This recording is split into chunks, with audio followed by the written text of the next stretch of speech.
네, 안녕하세요. 여러분의 최고의 투자 파트너 애널리스트 킴입니다. 반갑습니다. 오늘은 리플에 대한 이야기 해드리도록 하겠습니다. 오로지 차트만으로 분석을 하게 되니까요, 뭐 크게 헷갈릴 건 없을 겁니다. 아시겠죠? 그리고 이 차트 분석을 하는데 다른 사람들은 뭐 이게 고점을 돌파하는 자리이고 쌍바닥을 지지했고 어쩌고저쩌고 여러가지 이야기들을 하는데, 제 영상에서 말씀을 드리는 부분들은 굉장히 심플합니다. 그래서 여러분들도 누구나 보고 따라할 수 있을 정도의 내용으로 여러분께 말씀을 드리고 있으니까, 여러분들은 구독과 좋아요를 눌러주신다면 여러분들도 저처럼 간단하게 기술 분석을 할 수 있다는 점을 말씀드리도록 하겠습니다. 제가 보는 지표는 4시간 봉과 1시간 봉 그리고 15분 봉을 봅니다. 4시간 봉, 1시간 봉, 15분 봉을 보는 이유가 뭐예요?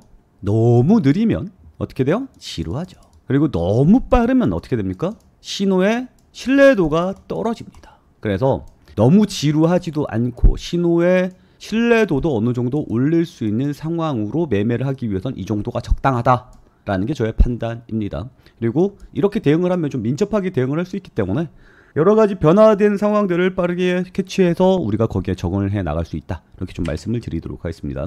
기술 분석을 하기 위해서는 어떤 것들이 중요합니까? 지금 현재 상황이 어떤가, 이게 굉장히 중요하고요.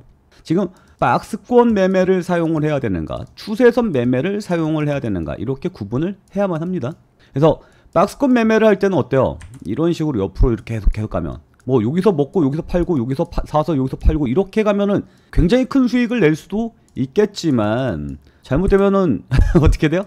이렇게 갈 때 여기서 사서 여기서 팔고 여기에서 숏 잡아서 여기서 롱 팔고 뭐 이렇게 난리나면 어떡해요? 난리가 나겠죠. 그래서 박스권 매매를 할 때는 비중을 줄입니다. 추세선 매매를 할 때는 비중을 올립니다. 이렇게 정리를 하시면 됩니다. 그러니까 지금 박스권인지 추세선인지를 확실하게 알아야 돼요. 여러분들이 봤을 때는 지금 현재 상황은 어떻습니까? 이거 박스권이에요? 추세선이에요? 뭐 이렇게 보시는 분들이 굉장히 많을 것 같아요. 장기이평과 단기이평을 놓고 골든크로스가 났느냐 데드크로스가 났느냐, 정배열이 났느냐 역배열이 났느냐, 이건 정배열일 것이고 여기서부터 여기까지는 역배열일 것이고, 그러면 여기서부터 여기는 어때요? 쇼 포지션을 잡는 게 훨씬 더 유의미할 것이고, 뭐 기타 등등등 여러 가지 방법들이 많겠죠. 저는 MACD 오실레이터를 씁니다. 간단해요. 이게 파란색 부분이 나타날 때는 롱 방향으로 잡는 게 맞고요, 빨간색일 때는 숏 방향으로 잡는 게 맞습니다. 여기서는 어떻게 해요? 롱 방향이겠죠. 여기서부터는 어때요? 숏 방향으로 잡는 거죠. 지금 현재는 어떤 포지션을 잡는 게 유리합니까? 롱 방향 포지션을 잡는 게 유리합니다. 간단하죠? 롱을 봐야 되는지 숏을 봐야 되는지 이제 확실하게 알았어요.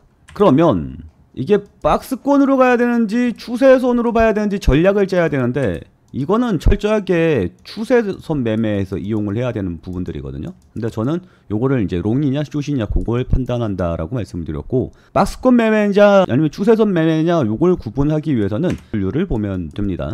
볼린저 밴드 와이드라는 지표인데, 볼린저 밴드가 이렇게 벌어지는 시기에는 어때요? 추세가 먹히는 경우가 많고요. 추세가 이렇게 줄어주는 모습은 어때요? 박스권일 가능성이 높습니다. 과거 패턴도 한번 보도록 할까요? 어때요? 얘가 크게 벌어지지 않는 모습이 나타나니까 어때요?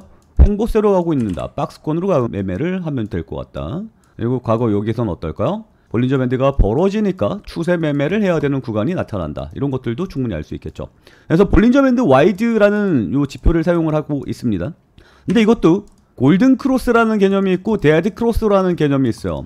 볼린저 밴드를 20을 사용을 하고 50을 사용을 하게 되면, 볼린저 밴드 와이드는 이 넓이입니다. 이 넓이, 여기서부터 여기까지의 넓이, 이 넓이가 빠른 선은 어때요? 빨리 움직일 것이고, 짧은 선은 긴 선은 어때요? 천천히 움직이게 되겠죠. 그러면 골든 크로스와 데드 크로스가 나타나게 되는 거죠. 그게 이겁니다. 파란 선이 짧은 선이고요, 여기 주황색 선이 긴 선이에요.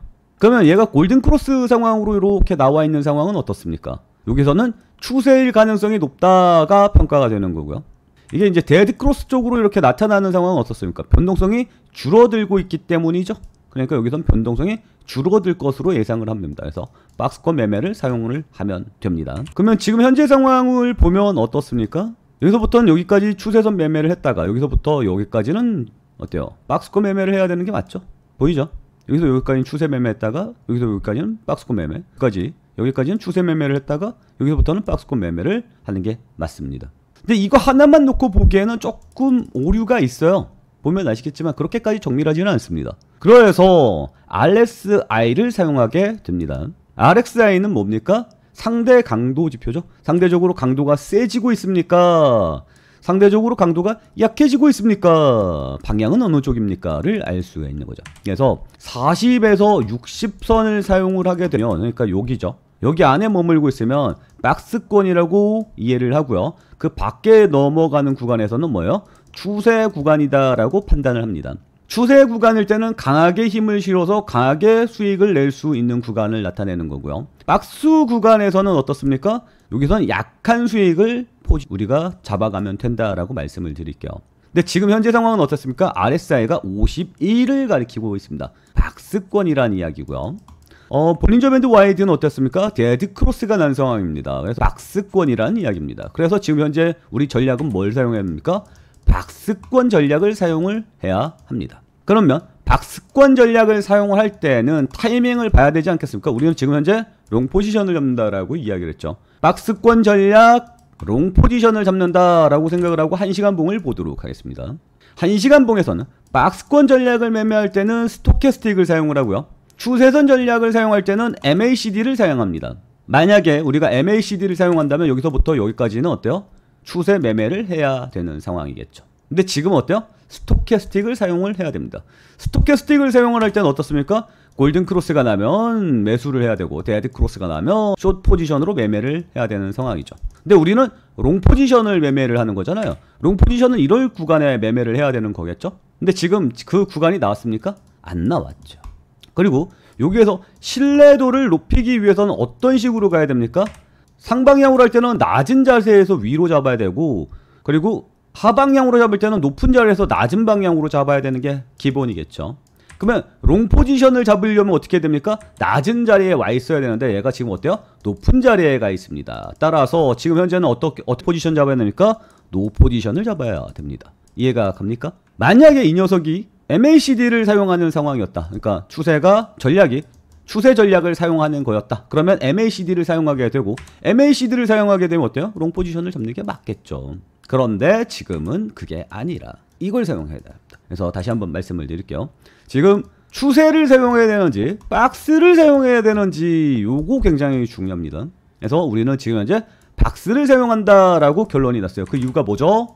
4시간 봉에서 RSI가 60 사이에 머물고 있으면 박스권이다 라고 말씀을 드렸습니다. 볼린저 밴드 와이드가 데드 크로스가 나 있는 상황이라면, 여기 보면 요거 보여요? 요거 크로스가 나 있는 상황이라면 박스권이다 라고 말씀을 드렸습니다. 여기서 박스권이죠. 그리고 여기서는 어때요? 롱 포지션, 그러니까 여기서는 추세 크로스 나왔죠.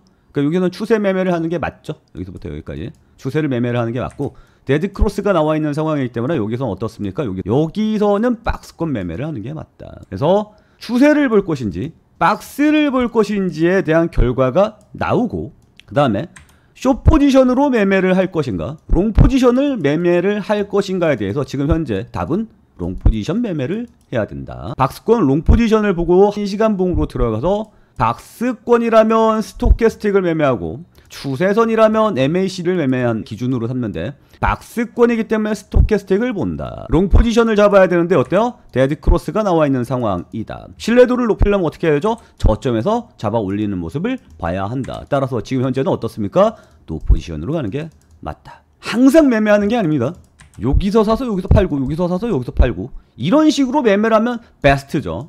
근데 이거는 뭐예요? 이거는 예측이 아니죠.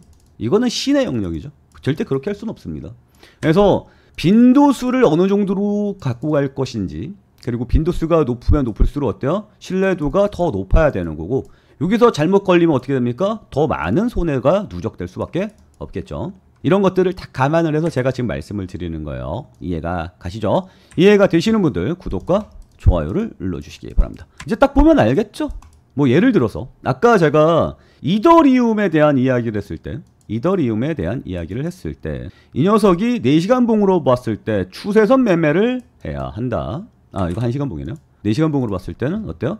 지금 데드 크로스가 나왔죠? 박스권 매매를 해야 된다. RSI 어떻습니까? 박스권 매매를 해야 되는 상황이다. 지금 현재 이더리움은 박스권 매매를 해야 되는 상황인데 이게 바뀌었습니다. 아까 숏 포지션에서 롱 포지션으로 지금 바뀌었죠? 파란색 한 봉 땡 올라온 거 보이죠? 지금 현재 롱 포지션으로 바꿔서 매매를 해야 되는 상황이에요.